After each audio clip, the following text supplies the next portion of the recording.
कैसे हैं आप लोग। आशा करता हूँ सभी लोग ठीक और स्वस्थ होंगे। तो आइए आज हम लोग वेक्टर में वेक्टर्स लॉ का स्टडी करते हैं। इसके पहले हम लोग वेक्टर्स में वेक्टर की डिफिनीशन और उससे रिलेटेड कुछ टर्म जैसे zero vector, unit vector, orthogonal unit vector, parallel vector, anti parallel vector, equal vector and opposite vector का स्टडी कर चुके हैं।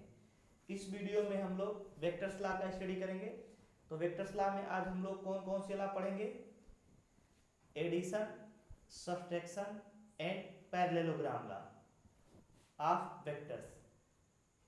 अभी और भी वेक्टर्स लॉ आएंगे जैसे resolution of vector, multiplication of vector, ये हम लोग उसके नेक्स्ट वीडियो में स्टडी करेंगे। तो सबसे पहले हम लोग देखते हैं एडिशन ऑफ वेक्टर। किस किस मेथड द्वारा वेक्टर्स को ऐड किया जाता है? एडिशन ऑफ वेक्टर्स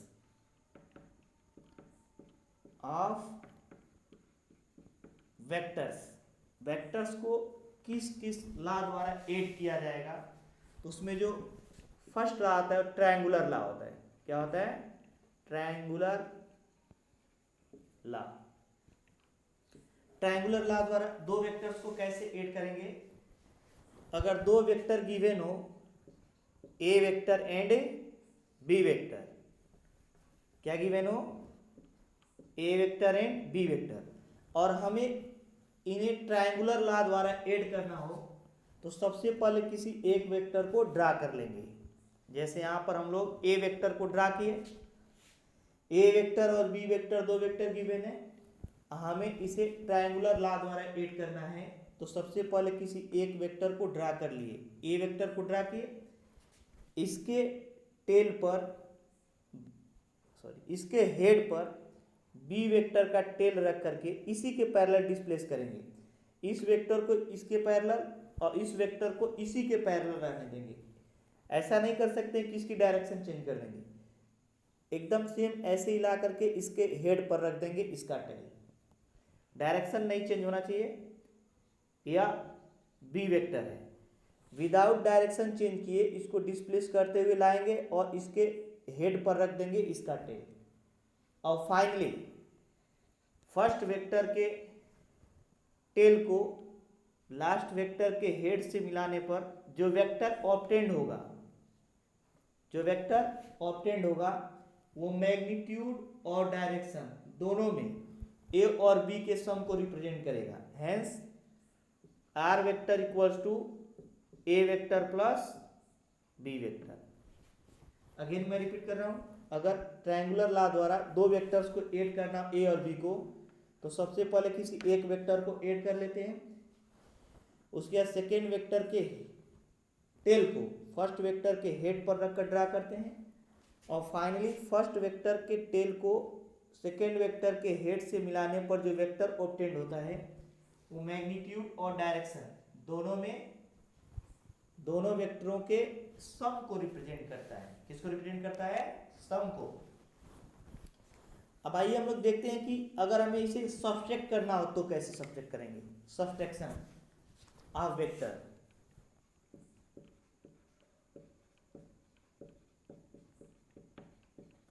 ये भी ट्रायंगुलर लॉ द्वारा है। अगर हमें ट्रायंगुलर लॉ द्वारा वेक्टर को सब्ट्रैक्ट करना हो तो कैसे करेंगे? ट्रायंगुलर लॉ द्वारा वेक्टर को अगर सब्ट्रैक्ट करना हो तो कैसे सब्ट्रैक्ट किया जाएगा? तो दो वेक्टर हमें गिवन रहेगा, ए वेक्टर और बी वेक्टर।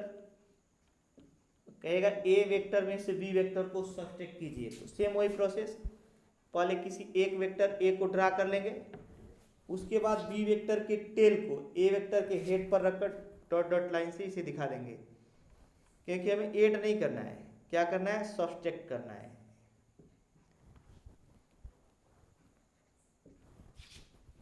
यहां पे ए बी वेक्टर बना लिए, इसका डायरेक्शन नहीं चेंज करेंगे, सीधे लाएंगे, इसके हेड पे इसका टेल रख देंगे। अब हमें बी वेक्टर नहीं करना है, माइनस बी वेक्टर करना है। तो अगर ये बी वेक्टर है, डायरेक्शन चेंज कर देंगे तो माइनस बी वेक्टर हो जाएगा। क्या हो जाएगा? Minus B vector. अगर यह बी वेक्टर है तो क्या हो जाएगा? Minus B vector. अब ए वेक्टर के टेल को माइनस बी वेक्टर के हेड से मिला दिया जाएगा, तो जो वेक्टर ऑब्टेंड होगा आर वेक्टर, वह ए और बी के डिफरेंस को बताएगा। A vector minus B vector, A vector minus क्या लिखेंगे, बी वेक्टर। तो प्रोसेस वही है, बस बी वेक्टर को माइनस बी वेक्टर बनाने के लिए क्या किया जाएगा, डायरेक्शन चेंज कर दिया जाएगा। नेक्स्ट देखते हैं हम लोग,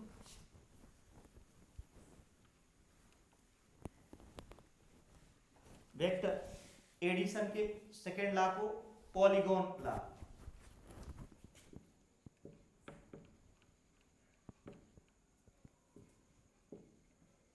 of vector addition, of vector addition, vector addition के पॉलीगॉन लॉ को देखते हैं हम लोग। पॉलीगॉन का मतलब दो से अधिक होगा, तो यहाँ पे क्या करेंगे, सबसे पहले अगर कई वेक्टर्स को ऐड करना हो तो किसी एक वेक्टर को ड्रा कर लेंगे, उसके बाद इसके हेड पर दूसरे वेक्टर के टेल को रखकर ड्रा करेंगे, उसके बाद तीसरे वेक्टर को टेल को दूसरे वेक्टर के हेड पर रखकर ड्रा करेंगे, सी वेक्टर एज्यूम कर लेते हैं। नेक्स्ट अगले वेक्टर के टेल को सी वेक्टर के हेड पर रखकर ड्रा करेंगे, और मान लेते ए बी सी डी चार ही वेक्टर को हमें ऐड करना था, तो जब ए बी सी डी को ड्रा कर लेंगे, कैसे, पहले ए वेक्टर ड्रा करेंगे, इसके हेड पर बी वेक्टर का टेल रखकर ड्रा कर लेंगे, अब बी वेक्टर के हेड पर सी वेक्टर का टेल रखकर ड्रा करेंगे, अब सी वेक्टर के हेड पर डी वेक्टर का टेल रखकर ड्रा करेंगे, और फाइनली जब इनका सम फाइंड करना होगा तो फर्स्ट वेक्टर के टेल को लास्ट वेक्टर के हेड से मिला देंगे, तो जो वेक्टर ऑब्टेंड होगा वो मैग्नीट्यूड और डायरेक्शन, इन सभी का सम जो होगा उसका मैग्नीट्यूड ए होगा और डायरेक्शन होगा। A vector plus B vector plus C vector plus D vector, वो A vector B vector C vector और डी वेक्टर के सम को रिप्रेजेंट करेगा मैग्नीट्यूड और डायरेक्शन में। अब इस पॉलीगॉन लॉ का यूज करके बहुत सारे ऑब्जेक्टिव क्वेश्चंस बनाए जाते हैं, वे कैसे बनाए जाएंगे हम लोग देखते हैं। तो क्या ऑब्जेक्टिव क्वेश्चन बनाए जा सकते हैं, इसमें हो सकता है कि सभी वेक्टर्स की डायरेक्शन सेम ना दिया, किसी ऑर्डर में ना दिया, ए वेक्टर बी वेक्टर एक एंटी क्लॉकवाइज हो और सी वेक्टर क्या दे दे clockwise, D vector next E vector and F vector. अब क्या देगा हमें, vector A B C D E F में क्या रिलेशन होगा, तो हम लोग पॉलीगॉन लॉ का यूज करेंगे। ऐसे यूज करेंगे, किसी एक पॉइंट से चलते हुए उसी पॉइंट तक आ जाएंगे तो सभी वेक्टरों का सम जीरो हो जाएगा। क्यों, क्योंकि जो वेक्टर का सम होगा वो डिस्प्लेसमेंट को रिप्रेजेंट करेगा। किसको रिप्रेजेंट करेगा, डिस्प्लेसमेंट को। तो यहां से चलना शुरू करते हैं, चलते चलते चलते यहीं तक आ जाते हैं, तो क्या लिखेंगे, पहले इसके डायरेक्शन में चलेंगे तो ए वेक्टर, और नेक्स्ट जब ये बात ध्यान में रखेंगे कि जब वेक्टर के डायरेक्शन में चलेंगे तो पॉजिटिव साइन, और जब उसके अपोजिट डायरेक्शन में चलेंगे तो निगेटिव साइन। तो हम इधर चल रहे हैं, वेक्टर का एरो इधर भी है, ए वेक्टर का एरो इधर है, हम भी इधर चल रहे हैं, तो ए वेक्टर, और बी वेक्टर का एरो भी इधर है और हम भी इधर चल रहे हैं, तो प्लस बी वेक्टर। अब हम चलेंगे इधर और सी वेक्टर का एरो इधर, तो माइनस सी वेक्टर, इधर चलेंगे भी और डी वेक्टर भी इधर प्लस डी वेक्टर, इधर चलेंगे और ई वेक्टर है तो माइनस ई वेक्टर, माइनस क्या लिखेंगे ई वेक्टर। हम इधर चलेंगे और वे वेक्टर भी इधर है तो प्लस क्या लिखेंगे एफ वेक्टर, इक्वल्स क्या लिखेंगे जीरो। क्यों जीरो लिख रहे हैं, क्योंकि इसी पॉइंट से चलते हुए अगर हम इसी पॉइंट तक आ जाए तो डिस्प्लेसमेंट क्या हो जाएगा जीरो। और इसको लिखते समय ध्यान में रखें कि जब एरो की डायरेक्शन में चलेंगे तो पॉजिटिव, और जब एरो के विपरीत डायरेक्शन में चलेंगे तो निगेटिव। इसको हम लोग कैसे लिख सकते हैं, ऑब्जेक्टिव में क्या देगा, ए प्लस बी प्लस डी और प्लस एफ, जो सेम डायरेक्शन में तो इधर कर देते हैं, जो माइनस वाले उस साइड में सी vector plus E vector, C vector plus क्या हो जाएगा ई वेक्टर। नेक्स्ट हम लोग एक क्वेश्चन का और प्रैक्टिस करते हैं। हम लोग जो ट्रायंगुलर लॉ द्वारा देखे थे, A vector and B vector, और ये क्या है आर वेक्टर। तो जरा इसमें पॉलीगॉन लॉ यूज करते हैं, इसी पॉइंट से चलते हुए इसी पॉइंट तक आ जाएंगे। तो अगर हम लोग वेक्टर के डायरेक्शन में चलेंगे तो पॉजिटिव साइन ले लेंगे, तो हम यहाँ इधर चलते हैं, और वेक्टर का डायरेक्शन भी इधर है तो प्लस ए वेक्टर या ओनली ए वेक्टर लिखेंगे। नेक्स्ट हम भी इधर चलेंगे और बी वेक्टर भी इधर है, प्लस बी वेक्टर। यहाँ पे हमारे चलने की डायरेक्शन इधर होगी और आर वेक्टर इधर, तो ऑपोजिट डायरेक्शन में रहेगा तो माइनस आर वेक्टर, और जिस पॉइंट से स्टार्ट किए उसी पॉइंट तक वापस आ गए तो वेक्टर सम क्या हो जाएगा, जीरो। क्या हो जाएगा, जीरो। यहाँ पे वास्तव में होता है जीरो वेक्टर होता है, क्योंकि इधर वेक्टर है तो उधर भी क्या मिलेगा, जीरो वेक्टर मिलेगा। तो A vector plus B vector equal to क्या लिखेंगे, आर वेक्टर। क्या लिख देंगे, आर वेक्टर प्लस टू। यही हम लोग लाते थे, R vector equal to A vector plus B vector.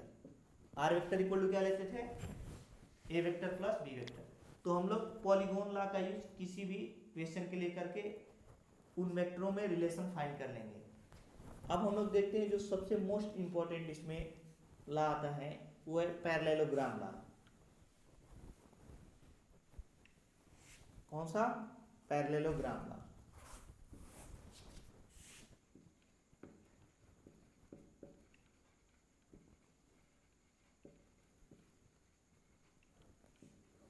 ये बहुत इंपॉर्टेंट लॉ है, क्यों, क्योंकि डायरेक्शन के साथ साथ मैग्नीट्यूड भी देता है।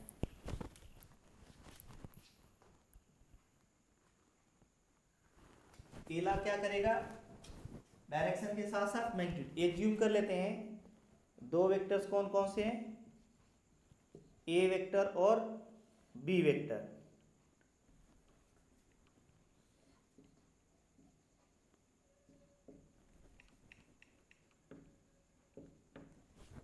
तो क्या करेंगे, ए वेक्टर बी वेक्टर को इसी के पैरेलल डिस्प्लेस करके यहां तक लाएंगे,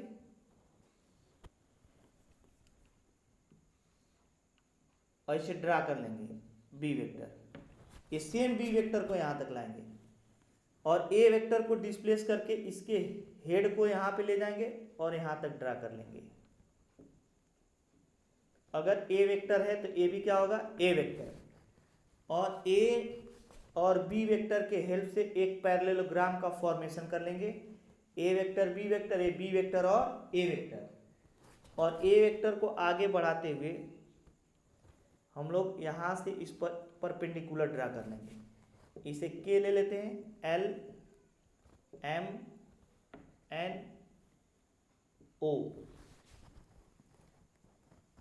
अगेन मैं रिपीट कर रहा हूं, दो वेक्टर गिवन थे, ए वेक्टर और बी वेक्टर।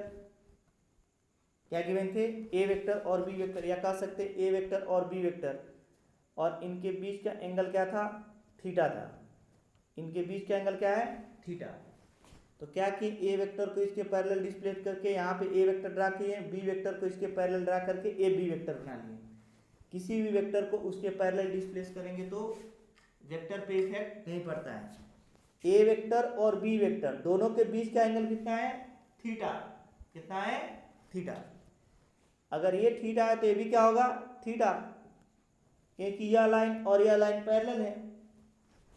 अब यहां से हम लोग क्या करते हैं, इन दोनों का ए और बी का जो रिजल्टेंट होगा आर कहीं ऐसे जाएगा, आर ए और बी के बीच से इन दोनों का रिजल्टेंट आर होकर पास करेगा।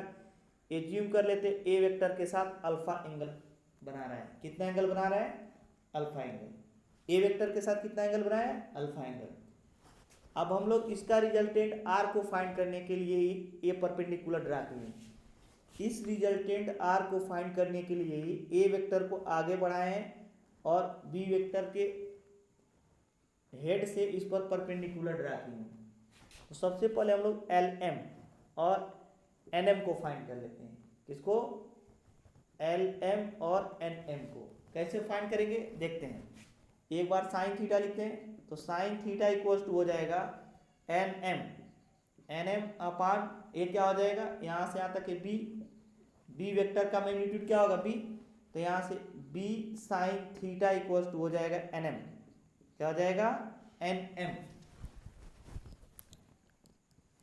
नेक्स्ट जैसे साइन थीटा लिखे वैसे ही कॉस थीटा लिखेंगे, तो कॉस थीटा इक्वल टू हो जाएगा एल एम अपान बी हो जाएगा। तो यहां से एल एम इक्वल टू क्या हो जाएगा, बी कॉस थीटा। हम लोग साइन थीटा कॉस थीटा लिखना जानते हैं। साइन थीटा इक्वल टू होता है perpendicular upon hypotenuse, cos theta equal to होता है बेस अपॉन हाइपोटेनस। तो यहाँ से हम लोग साइन थीटा कॉस थीटा दोनों की वैल्यू फाइंड कर लिए। जो एन एम की वैल्यू आई है वह बी साइन थीटा, जो एल एम की वैल्यू आई है वो बी कॉस थीटा है, बी साइन थीटा और बी कॉस थीटा। अब अगर हम लोग राइट एंगल ट्राइंगल के एन एम में देखें, इन राइट एंगल ट्राइंगल के एम एन, के एम एन क्या लिखेंगे, के एन स्क्वायर, पाइथागोरस थ्योरम करते हैं, K N square equals to K M square plus N M square, N M square लिख सकते हैं। लेकिन यहाँ पे के एम जो है K L plus L M के इक्वल होगा, और के एन कितना है, के एन है आर, तो आर स्क्वायर इक्वल टू हो जाएगा के M K L plus L M, K L के एल प्लस एल एम का होल स्क्वायर और प्लस के एम को लिखे हम लोग के एल प्लस एल एम और इसे एन एम का होल स्क्वायर, एन एम का होल स्क्वायर। तो यहां से लिखेंगे आर स्क्वायर इक्वल्स टू के एल की वैल्यू कितना गिवन है, के एल जो होगा ए होगा और एल एम क्या होगा, L M B cos theta का whole square plus N M क्या होगा, बी साइन थीटा का होल स्क्वायर। अब यहां से क्या करेंगे, R square equal to A plus B का होल स्क्वायर जैसा है, तो क्या लिखेंगे, A square plus B square का square theta plus two A B cos theta और प्लस ए क्या हो जाएगा, B square sine square theta, B square sine square theta.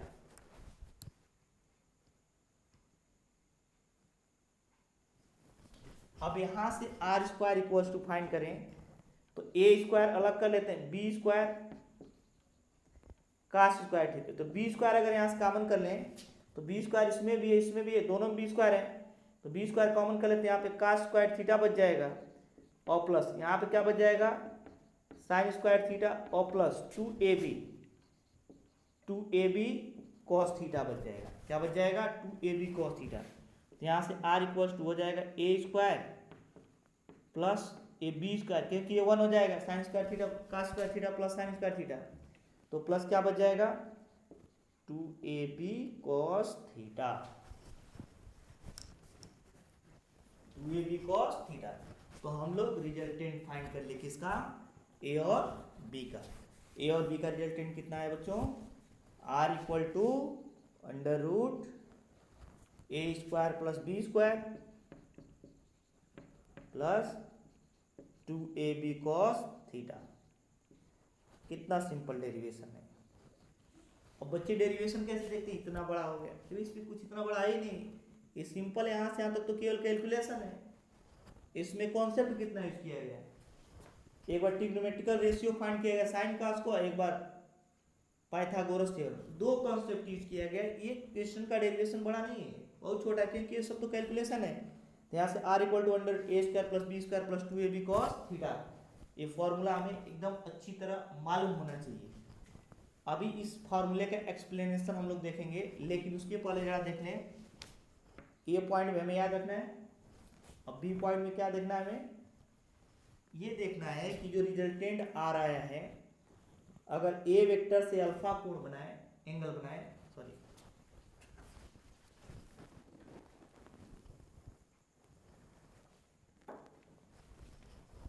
कर दिया जाए, यहाँ पे जो आर वेक्टर है वो ए वेक्टर के साथ अल्फा एंगल बनाए रिजल्टेंट, तो टेन अल्फा हम लोग क्या लिखेंगे, यहां से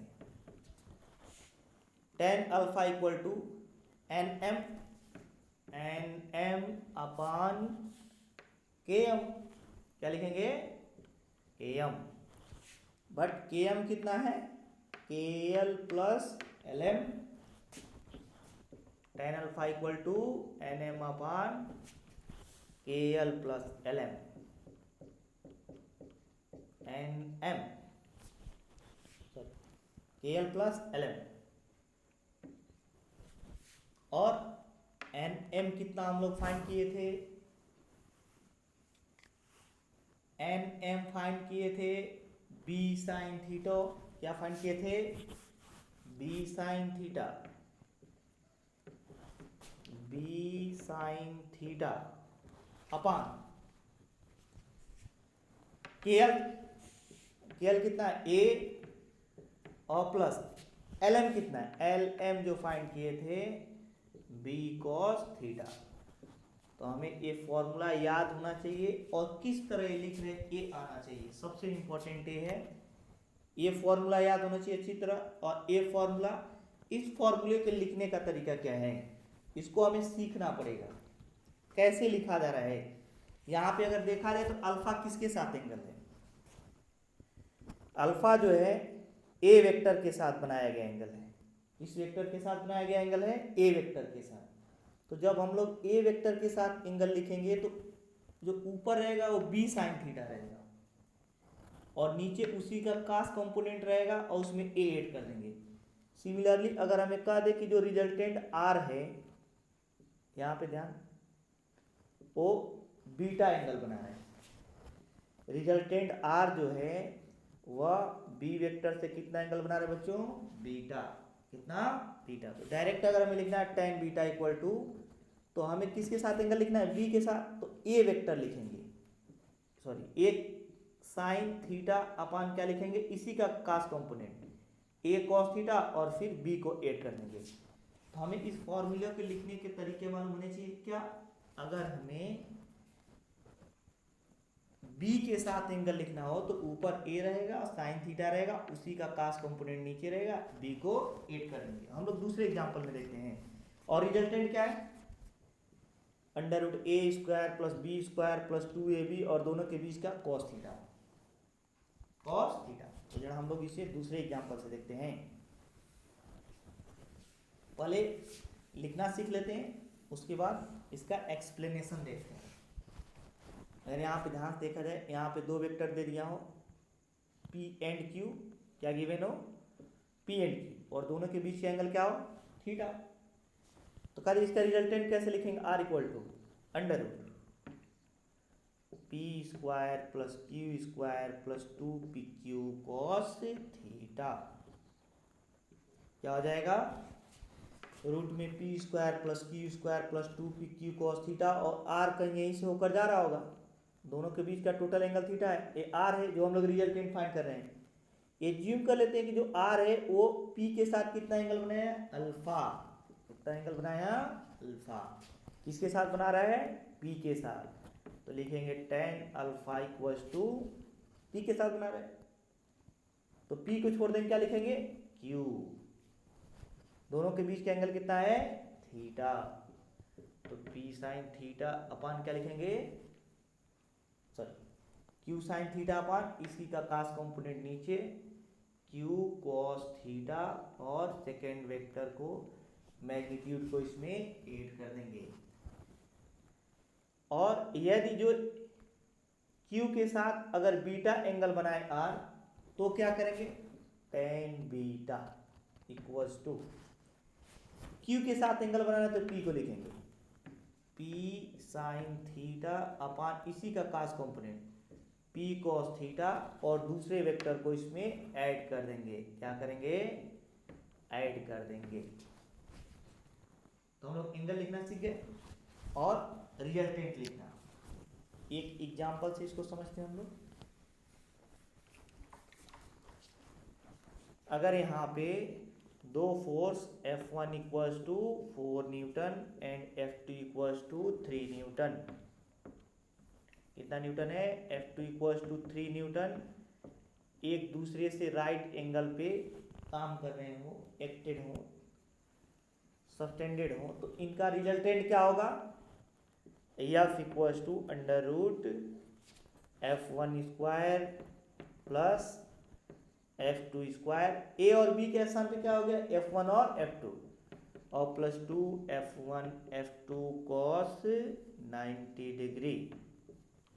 क्यों, क्योंकि दोनों के बीच का एंगल 90 डिग्री हो गया। तो यहाँ से एफ रिजल्टेंट जो हो जाएगा, F1 स्क्वायर क्या है 4 स्क्वायर प्लस F2 क्या है 3 square plus 2 F1 F2 and cos 90 degree क्या होता है 0। तो टोटल 0 हो जाएगा। तो रूट में क्या बच जाएगा, अंडर रूट 4 स्क्वायर 16 और 3 square 9, under root 25 equals to 5 newton resultant force होगा। और ये कहीं ऐसे होकर जाएगा F इक्वल टू 5 न्यूटन।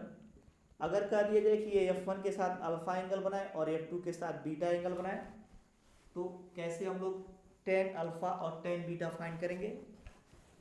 जैसे कि हम लोग फॉर्मूला लिखना अभी देख रहे थे, tan अल्फा किसके साथ एंगल बना है F1 के साथ, ये तो F1 को छोड़ देंगे F2 लिखेंगे, F2 साइन दोनों के बीच का एंगल, तो दोनों के बीच का एंगल टोटल कितना है 90 डिग्री, साइन 90 डिग्री। और जो F2 लिख रहे हैं उसी का cos कंपोनेंट नीचे F2 cos 90 डिग्री, और इसमें क्या करेंगे F1 को ऐड कर देंगे, F1 को क्या करेंगे ऐड कर देंगे, इक्वल्स टू F2 की वैल्यू कितना है 3 और साइन 90 कितना होता है 1 अपान F1 की वैल्यू कितना है 4 और cos 90 क्या हो जाएगी 0, ये जाएगा 3/4। ये tan अल्फा इक्वल्स टू हो जाएगा tan अल्फा इक्वल 3/4।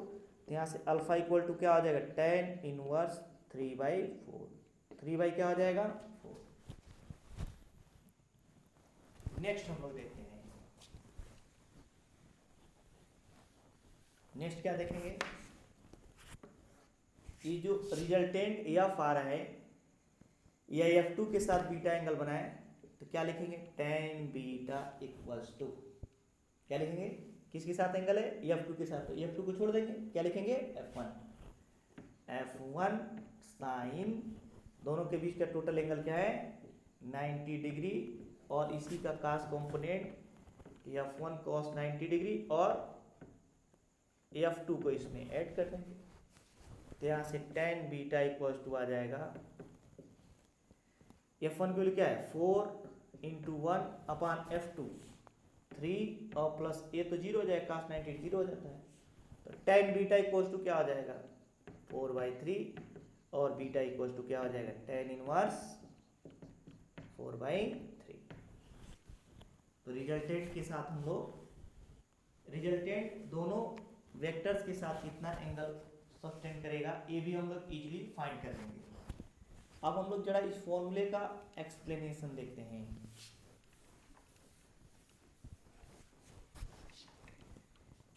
रिजल्टेंट जो आया था ए वेक्टर एंड बी वेक्टर का, इन दोनों के बीच का एंगल थीटा था, और रिजल्टेंट क्या आया था R equal to under root A square plus B square plus 2ab cos theta. एक इंपॉर्टेंट फॉर्मूला है। तो ये अगर दोनों वेक्टर पैरेलल हो, क्या हो पैरेलल वेक्टर, दोनों के बीच का एंगल 0 डिग्री, पैरेलल वेक्टर होंगे। तो अगर हम लोग इक्वेशन फर्स्ट से देखें तो r equals to under root A square plus B square plus 2ab cos 0, और cos 0 की वैल्यू क्या होती है 1। तो r मैक्सिमम ऑब्टेंड होता है, क्या ऑब्टेंड होता है max, A square plus B square plus 2ab बच जाएगा equals to under root A square plus B square plus 2ab का मतलब हुआ a प्लस बी का होल स्क्वायर, और रूट से हट जाएगा तो क्या बचेगा r equals to r max equals to यहाँ से आ जाएगा a plus B, R max equal to क्या आ जाएगा a प्लस बी। इसका मतलब ये हुआ कि दो वेक्टर का मैक्सिमम जो रिजल्टेंट होगा दोनों वेक्टरों के मैग्नीट्यूड के सम के इक्वल हो जाएगा, मैग्नीट्यूड के सम के इक्वल हो जाएगा। ये हमें याद रखना पड़ेगा, क्वेश्चन में से डायरेक्टली दे सकता है। अभी हम क्वेश्चन का प्रैक्टिस करेंगे तो देखेंगे। बी में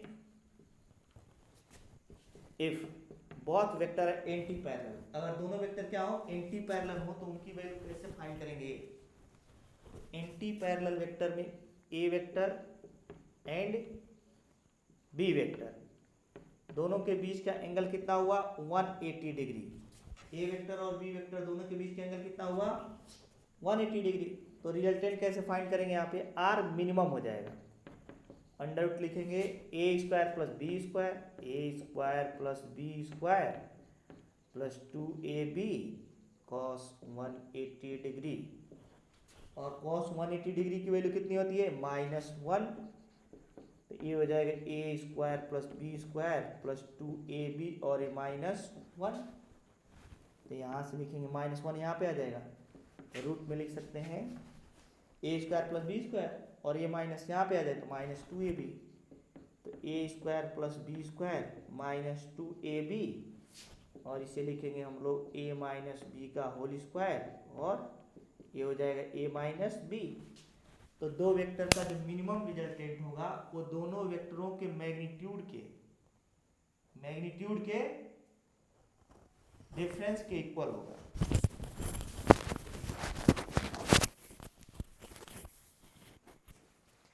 अब हम लोग इसको भी याद रखेंगे, आर मिनिमम जो होगा दोनों वेक्टरों के मैग्नीट्यूड के डिफरेंस के इक्वल होगा, डिफरेंस के इक्वल होगा।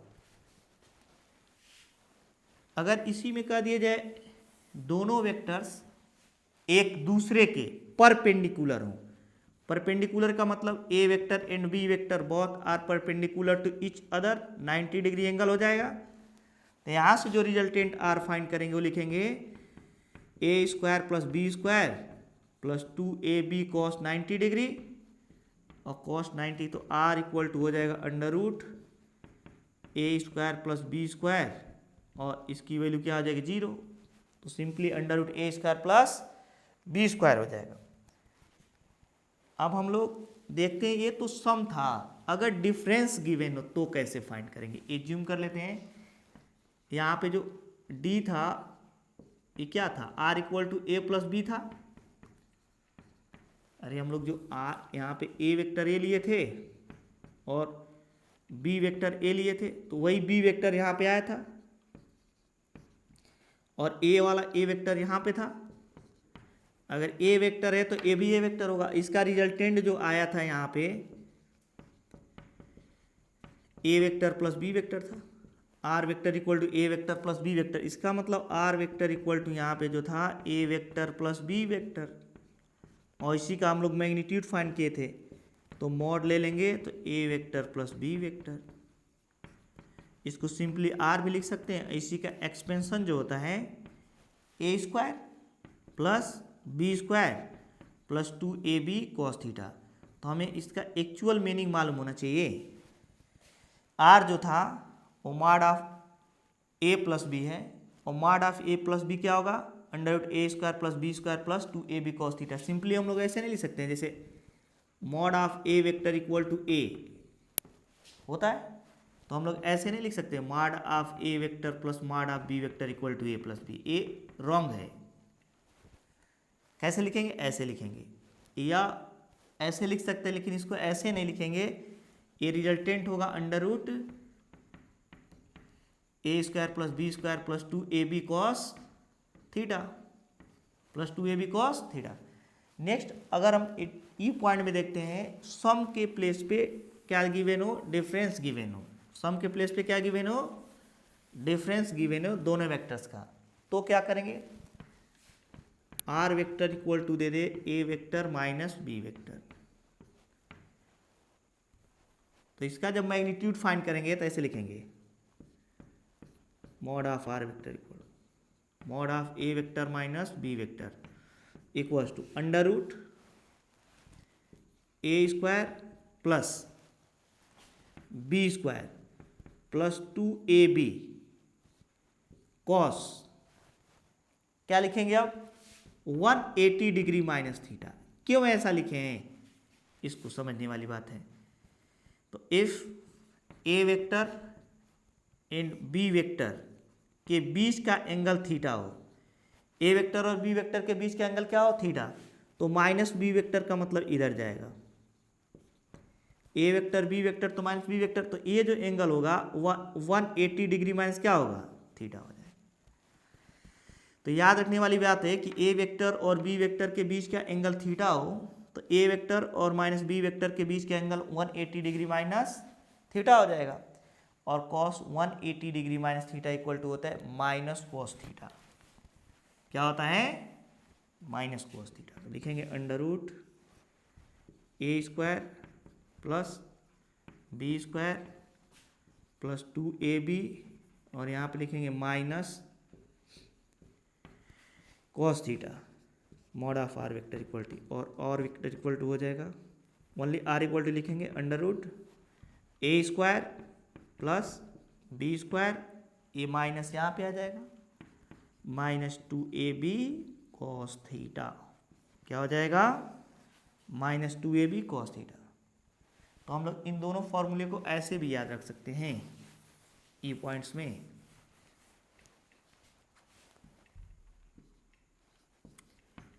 आर इक्वल्स टू क्या गिवन हो, A vector plus B vector, और इसका मॉड ले लिया जाए, इसका मॉड ले लिया जाए, तो अंडर रूट क्या हो जाएगा, A square plus B square plus 2ab cos theta plus 2ab cos theta. और अगर R vector equals to given हो, mod of R vector equal to A vector minus B vector,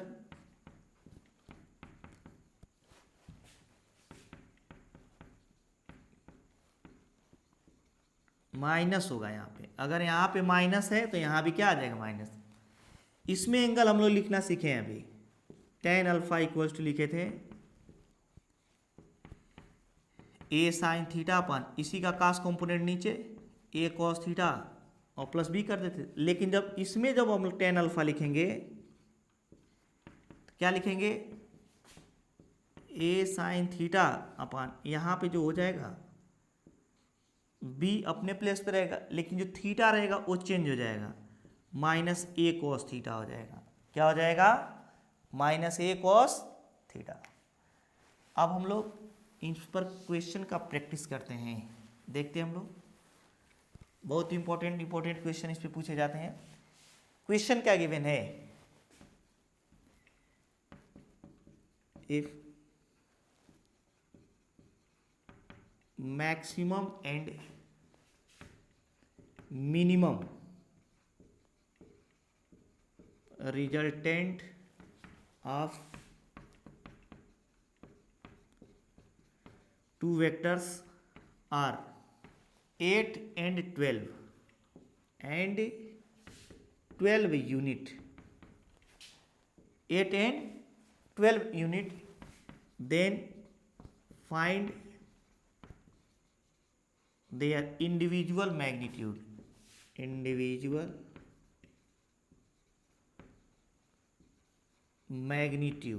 उनका individual magnitude find करना है। तो यहाँ पे क्या दिया है, मैक्सिमम एंड मिनिमम रिजल्टेंट। तो अभी हम लोग देख रहे थे जो मैक्सिमम, एज्यूम कर लेते हैं, let two vectors are A vector and B vector, P vector Q vector कुछ भी हम लोग एज्यूम कर लेंगे। अब कह रहे हैं यहाँ पे उनका जो मैक्सिमम रिजल्टेंट है, सॉरी 12 एंड 8 होना चाहिए, मैक्सिमम जो है 12 है और मिनिमम क्या है 8 है। तो आर मैक्स तो हम लोग अभी लिखे थे ना, दोनों के मैग्नीट्यूड के सम के इक्वल होता है, और 12 गिवन है, और जो आर मिनिमम गिवन है वो ए माइनस बी के इक्वल होता है। अभी हम लोग थ्योरी में इसको स्टडी कर रहे थे, 8 गिवन है। अगर इक्वेशन फर्स्ट और सेकेंड को जोड़ दिया जाए तो इक्वेशन फर्स्ट और प्लस सेकेंड से क्या आउट, बी और बी कैंसिल हो जाएगा, तो 2a इक्वल्स टू हो जाएगा 20, तो a इक्वल टू हो जाएगा 10। कितना हो जाएगा, a इक्वल टू 10।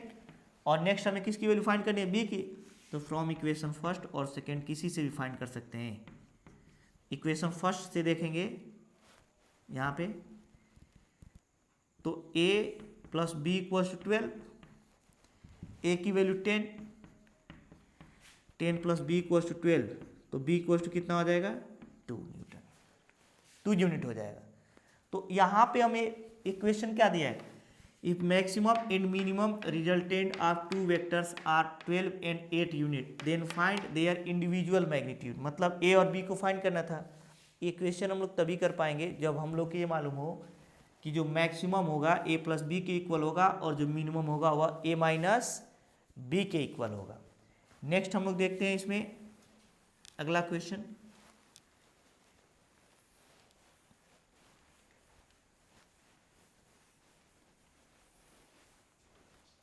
क्वेश्चन है if resultant of two unit vector if resultant of sum of two unit vector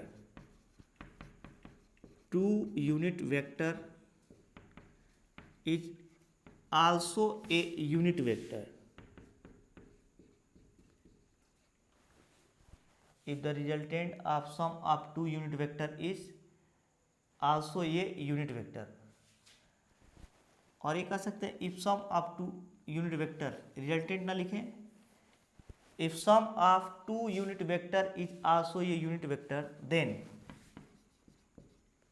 find resultant of their difference. Question का मतलब क्या है?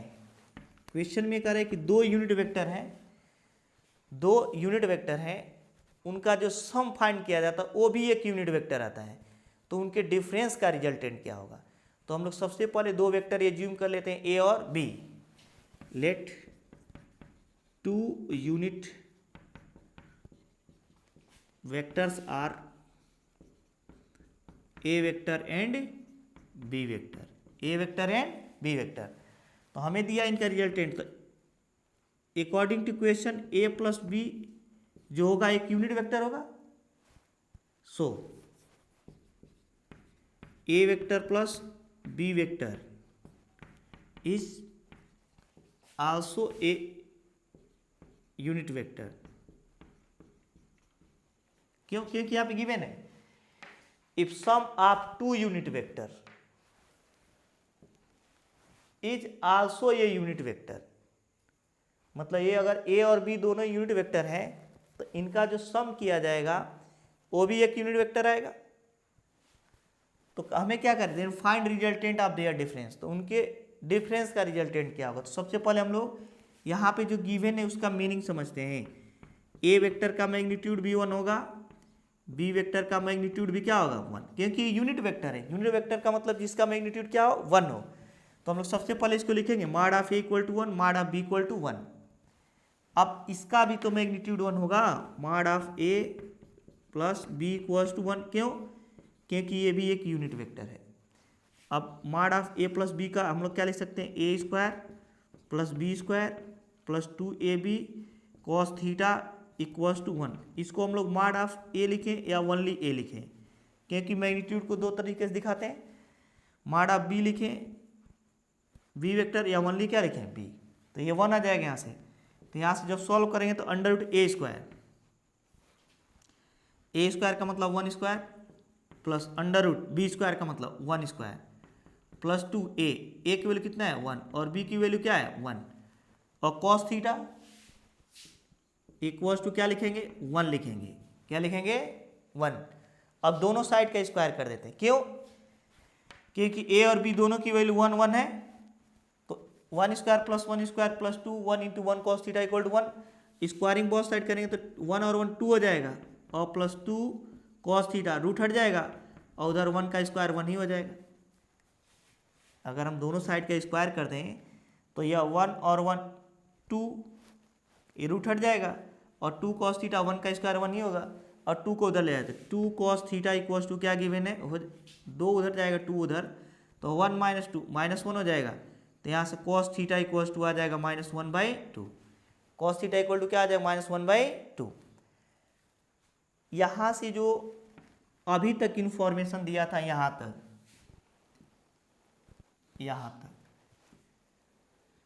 इसके हेल्प से हम लोग ये फाइंड कर लिए अब हमें इसको फाइंड करना है। इसके हेल्प से हम लोग cos theta equal to -1/2 find किए। अब इसको फाइंड करना है, तो देखते हैं उनका डिफरेंस का मैग्नीट्यूड क्या होगा। cos थीटा इक्वल टू कितना है, -1/2। मैग्नीट्यूड ऑफ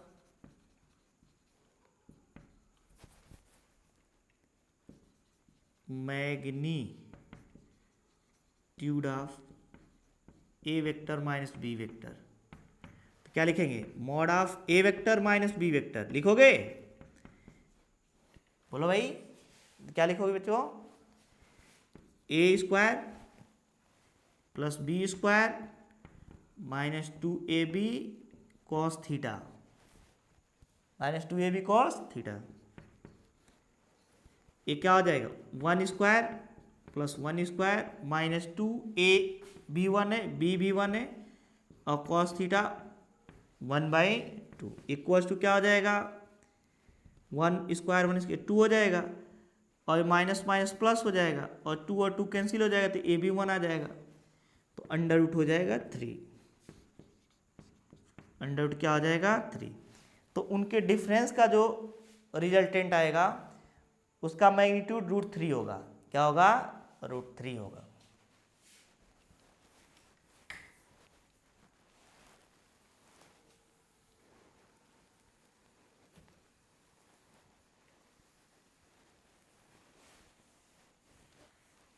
कुछ और हम लोग क्वेश्चन का प्रैक्टिस करते हैं। आप लोग बोर तो नहीं हो रहे हैं?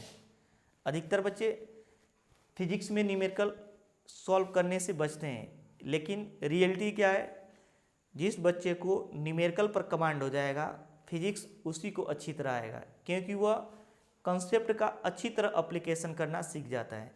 इसलिए आप लोग कोशिश कीजिए अधिक से अधिक न्यूमेरिकल का प्रैक्टिस करने के लिए। अगर आपको कोई क्वेश्चन पूछना हो तो आप कमेंट बॉक्स में उसे सेंड कर सकते हैं, उसका सलूशन ज़रूर आपको प्रोवाइड कराएंगे। तो हम लोग कुछ और क्वेश्चन का सलूशन देखते हैं।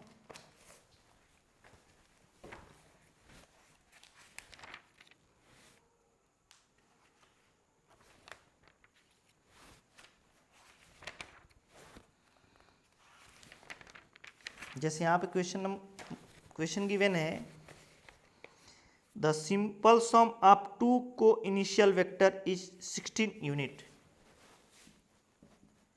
द सिंपल सम ऑफ 2 को initial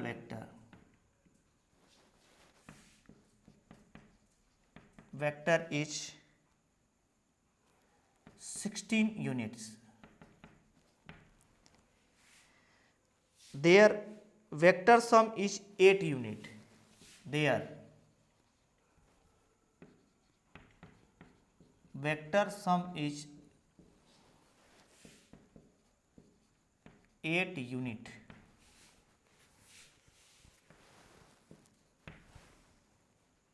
The resultant of vector is perpendicular to smaller vector.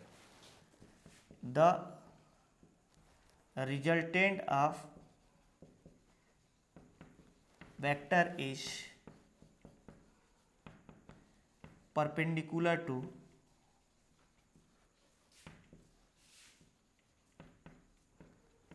smaller vector. The magnitude of two vectors are. Then magnitude of two vectors are.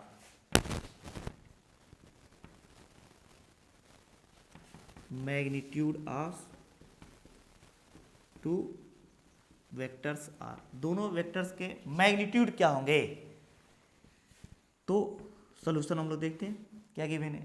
The simple sum of two को initial vector. Simple sum का मतलब उनके magnitude का सम दिया है।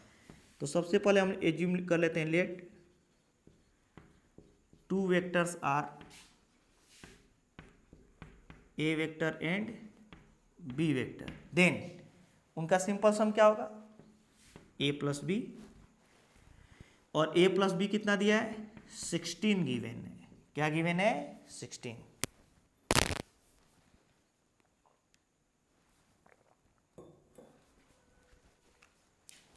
They are vector sum, vector sum का मतलब A vector plus B vector equals to 8, क्योंकि यहाँ पे डायरेक्शन नहीं गिवन है, इसका मतलब उसका मैग्नीट्यूड गिवन है। तो इसको हम लोग लिखेंगे under root A square plus B square plus 2ab और cos theta equals to 8। Equation number second ले लेते हैं। और साथ ही साथ कंडीशन अभी हम लोग यहाँ तक इस इक्वेशन को लिखे हैं, their vector sum is 8 unit, यहाँ तक इस इक्वेशन को लिखे। The resultant of vector is perpendicular to smaller vector. इसमें दो वेक्टर्स हैं, A vector and B vector. Assume कर लेते हैं इसमें कि जो ए वेक्टर है स्मॉलर वेक्टर है, तो कह रहे जो रिजल्टेंट आएगा वो स्मॉलर वेक्टर के परपेंडिकुलर है। स्मॉलर वेक्टर के क्या है? परपेंडिकुलर है। इसका मतलब जो रिजल्टेंट आर यहाँ पे आ रहा होगा, आर वेक्टर जो हो रहा होगा वही mod of A plus B रहा होगा, वह ए के परपेंडिकुलर है। किसके परपेंडिकुलर है? ए के परपेंडिकुलर। तो हमें ए और बी को अलग अलग फाइंड करना है। तो यहां से हम लोग पहले एंगल फाइंड करते हैं। दो इक्वेशन तो हमें ऑब्टेन हो गया है और रिजल्टेंट ए वेक्टर के साथ 90 डिग्री का एंगल बना रहे हैं। तो हम जैसे लिखते थे tan अल्फा, तो यहाँ पे अल्फा गिवन है 90 डिग्री। क्या गिवन है? 90 डिग्री। तो tan अल्फा इक्वल टू लिखेंगे, अब ए को छोड़ देंगे और किसे लिखेंगे? बी और साइन, और दोनों के बीच का टोटल एंगल क्या है? थीटा। ये थीटा क्या है? थीटा। तो बी साइन थीटा अपान इसी का, अगर हमें ए के साथ एंगल दिया तो बी को लिखेंगे, इसी का कास कंपोनेंट और इसमें ए ऐड कर देंगे तो tan 90 डिग्री हो जाएगा equals to B sine theta upon A plus B cos theta. A plus क्या लिखेंगे? B cos theta. ये जो होता है ए इनफाइनाइट होता है, B sine theta upon A plus B cos theta. और दो इक्वेशन कौन कौन से हमें ऑब्टेन हुए हैं? A plus B equals to 16, equation number first. और सेकेंड जो हो जाएगा इसको हम लिख सकते हैं A square plus B square और plus 2ab cos theta equals to, square कर देते हैं इसका, तो ये क्या हो जाएगा? 64। इसको इक्वेशन नंबर सेकेंड एज्यूम कर लेते हैं। कौन सा? सेकेंड। अब हम लोग क्या करते हैं, इसको आगे बढ़ाते हैं। इनफाइनाइट को क्या लिख सकते हैं? 1/0 B sine theta upon A plus B cos theta, cross multiplication कर देते हैं तो A plus B cos theta equals to क्या हो जाएगा? 0। इसका इधर मल्टीप्लाई हो जाएगा तो यहाँ से हमें कॉस थीटा ऑब्टेंड हो जाएगा। कॉस थीटा इक्वल टू क्या हो जाएगा? A minus A by B, minus A by B. Cos theta equals to minus A by B. अब इस कॉस थीटा की वैल्यू ले जा करके इक्वेशन नंबर सेकेंड में रख देते हैं। तो इसके बाद क्या लिखेंगे? From equation second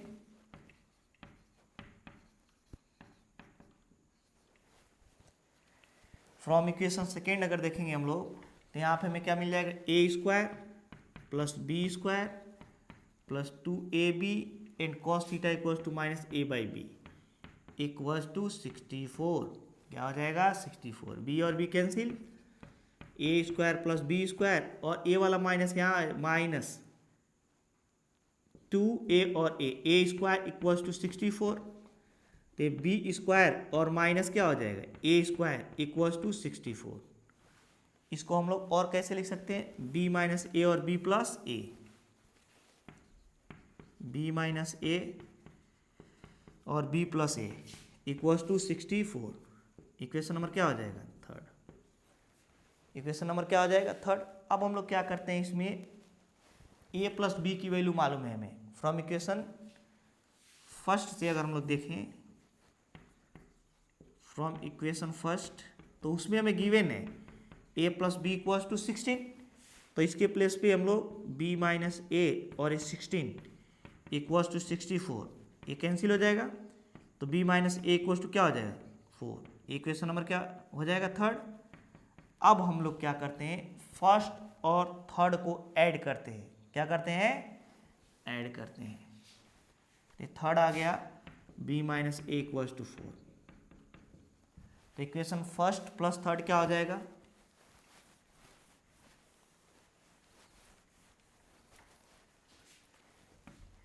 equation first plus third add करोगे तो माइनस ए के तो 2b इक्वल्स टू क्या हो जाएगा, ये 20 हो जाएगा।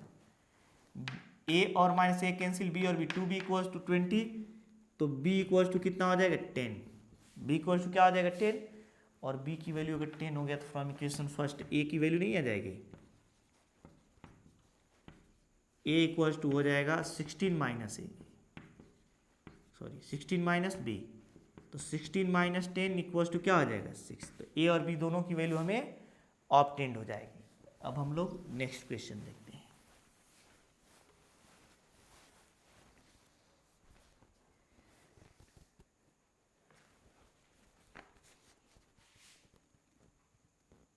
नेक्स्ट क्वेश्चन क्या गिवन है, if the resultant of two forces,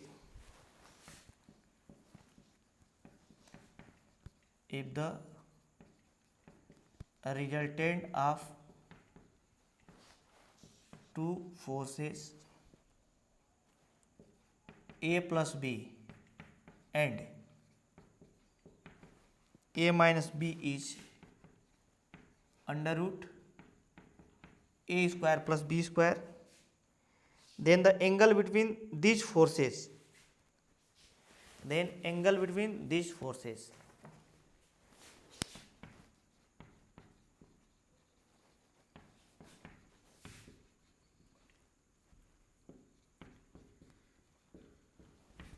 if the resultant of two forces, यहाँ पे दो फोर्सेस जो गिवन है हमें, वो F1 इक्वल टू जो पहला फोर्स है A प्लस बी है और उसका मैग्नीट्यूड, और जो F2 फोर्स है उसका मैग्नीट्यूड क्या गिवन है A माइनस बी। तो इन दोनों के बीच का एंगल हमें पूछा है और इनका रिजल्टेंट दिया है, if the resultant of two forces A plus B and A minus B is, इसका और इसका रिजल्टेंट ए गिवन है और इनके बीच का एंगल पूछा है। तो क्या लिखते हैं हम लोग, रिजल्टेंट एफ इक्वल टू हमें गिवन है under root A square plus B square. तो एफ इक्वल टू हम लोग लिखते क्या है, resultant F equal to under root F1 square plus F2 square और प्लस 2 F1 F2 और कॉस थीटा। यही हमें थीटा फाइंड करना है। क्या फाइंड करना है, थीटा। तो यहाँ पे एफ इक्वल टू क्या आ जाएगा, under root A square plus B square equals to under root F1 square की वैल्यू क्या आ जाएगी, ए प्लस बी का होल स्क्वायर, F2 स्क्वायर का मतलब ए माइनस बी का होल स्क्वायर और प्लस 2, इसको इधर करते हैं,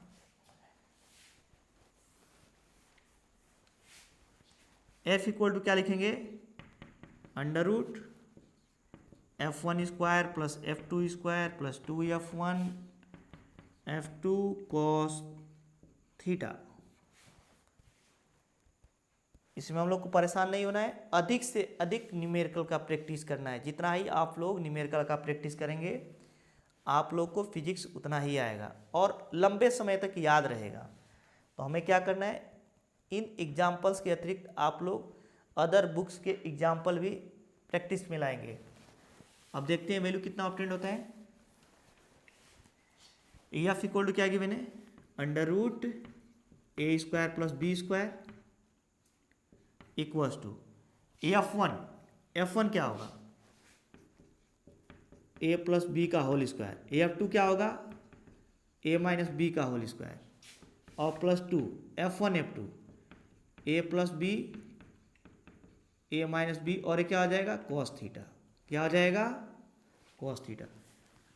अब दोनों साइड का स्क्वायर कर देते हैं, तो दोनों साइड का जब स्क्वायर करेंगे तो क्या ऑब्टेंड होगा, वैल्यू रूट हट जाएगा, A square plus B square equals to, इसका स्क्वायर करेंगे तो A square plus B square और प्लस 2ab कॉस थीटा, और जब इसका स्क्वायर करेंगे तो A square plus B square minus 2ab cos, sorry ये नहीं होगा, ये में plus minus 2ab, A plus 2ab A plus A square plus B square minus 2ab, और ये क्या होगा 2a+b, तो a square minus b square and cos theta, क्या होगा कॉस थीटा।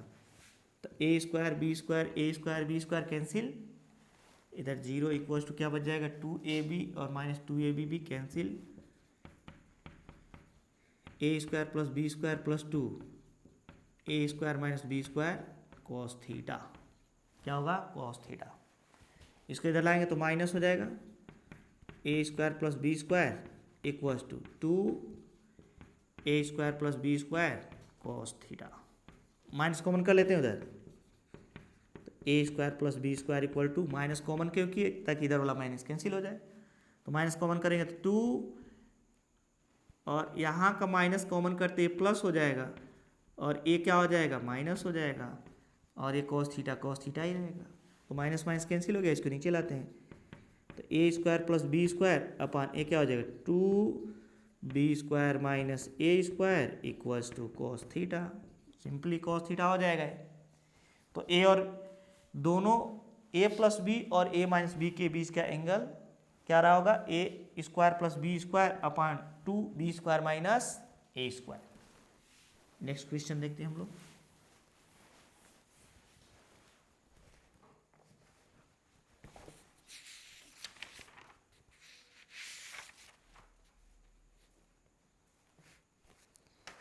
यहां पर क्या गिवन है, करे the resultant of two vector A and B is perpendicular to vector A. करे दो वेक्टर ए और बी गिवन है, the resultant of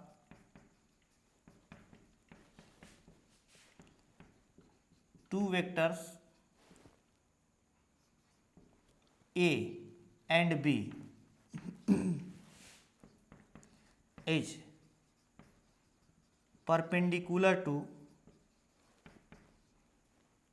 the vector A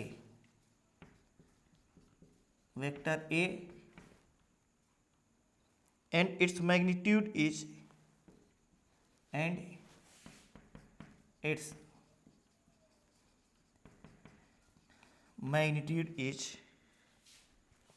equal to half of the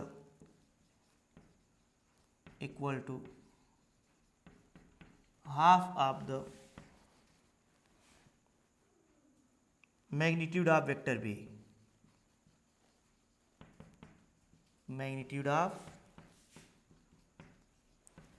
B, then angle between A and B,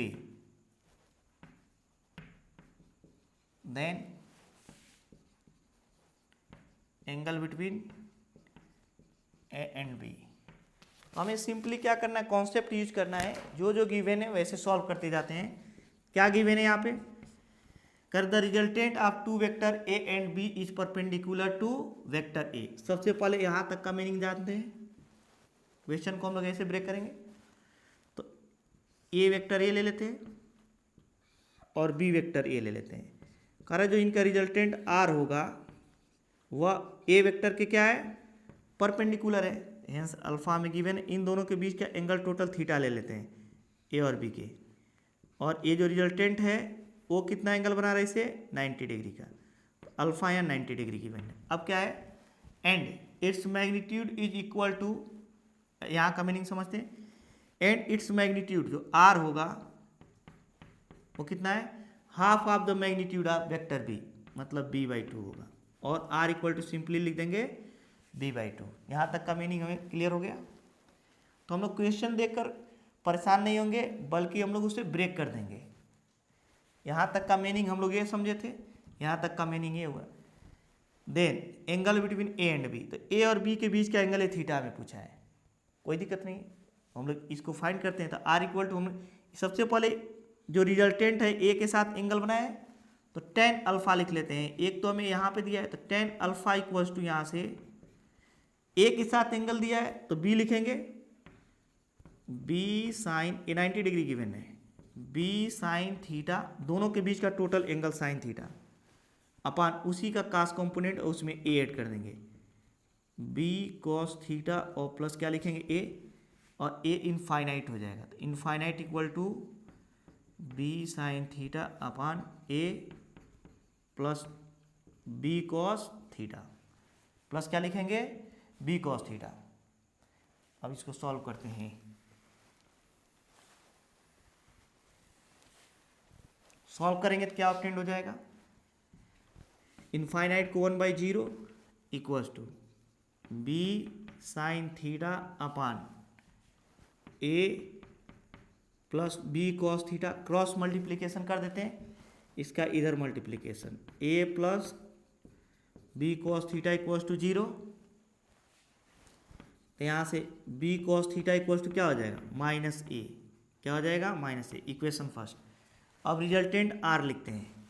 दोनों vector का resultant कौन कौन सा vector है, ए और बी। तो ए और बी का रिजल्टेंट क्या लिखेंगे, under root A square plus B square plus 2ab cos theta, plus 2ab cos theta.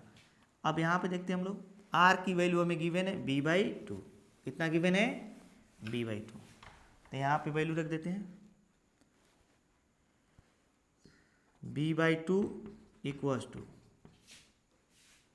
Square भी करते जाते हैं साथ साथ, रूट हट जाएगा, A square plus B square plus 2ab, B cos theta के स्थान पे हम लोग क्या सब्स्टिट्यूट कर देते हैं, माइनस ए,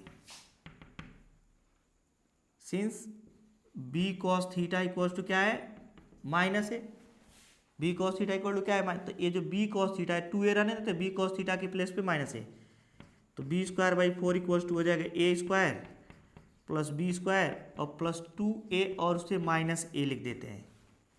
तो यहाँ से आ जाएगा b²/4 equals to A square और प्लस बी स्क्वायर और minus 2a square, minus 2a square.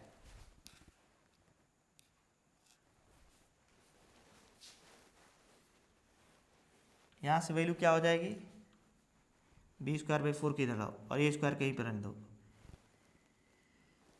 या इसे लिखेंगे b²/4 equals to A square minus, तो B square minus A square, तो ए स्क्वायर इक्वल्स टू हो जाएगा b² माइनस b²/4 और ए स्क्वायर इक्वल टू 3b² क्या हो जाएगा 4, 3b²/4।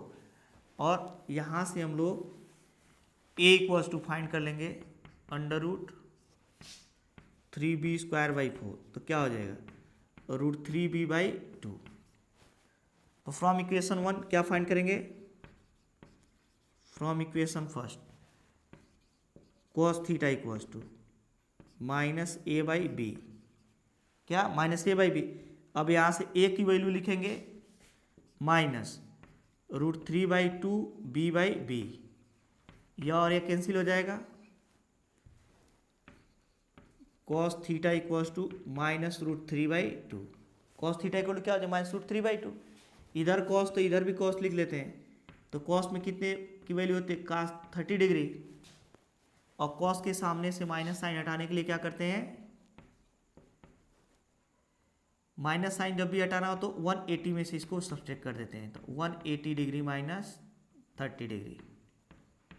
तो यहाँ से cos theta equals to cos 150 degree और थीटा इक्वल्स टू क्या हो गया 150 डिग्री। तो ए और बी दोनों के बीच का एंगल कितना हो जाएगा 150 डिग्री, कितना हो जाएगा 150 डिग्री। तो इस तरह हम लोग किसी भी वेक्टर के रिजल्टेंट से रिलेटेड क्वेश्चन देगा तो हम लोग सॉल्व कर सकते हैं। आप लोग अदर बुक से भी इसका प्रैक्टिस कर सकते हैं।